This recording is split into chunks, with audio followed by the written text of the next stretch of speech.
Doctor, can Eileen go into surgery sooner? For the last time, no. This is Eileen. She was hospitalized a week ago and is scheduled for surgery next week. Eileen is of Irish background, and in Ireland it is common culture for women to conceal their pain from strangers. However, the doctor is unaware of this cultural tendency. From the misperceived severity of Eileen's situation, he refuses to move the surgery date sooner. Let's take a look at the effect of his decision.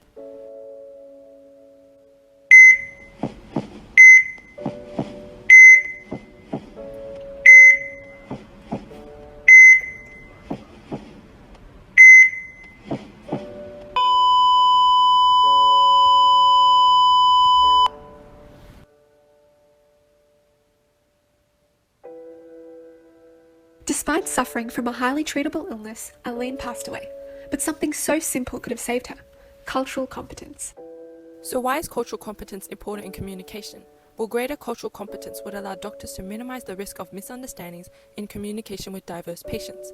This can include cultural differences in the use of language, the expression of pain or symptoms, and the ability to take medication. This will ensure that a communication gap is not the cause of a patient's injury or death. In Irene's case, the doctor failed to understand the amount of pain she was in, and this led to her death. So how do we change the way we communicate to be more culturally competent? Well, the first step is having self-awareness of one's own beliefs and values. This includes understanding why we act the way we do. What behaviours do we subconsciously engage in that are dictated by our culture? Do we find it to be part of our culture to opt for medicines without considering natural alternatives first? Do we find ourselves favouring preventative measures over remedies? Being conscious of this can allow us to reconsider our biases and be more open to taking the patient's view into consideration. The next step is to be mindful when assessing the patient's scenario. This involves being alert and non-judgmental when listening to the patient talk about their symptoms.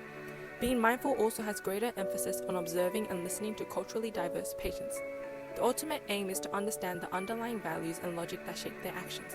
If Eileen's doctor had practiced cultural competence, it is likely that he would have noticed she was hiding her pain. How are you feeling? I'm feeling a bit sick, but my pain is tolerable. Well, you certainly don't look okay. Why don't we run a few more tests then?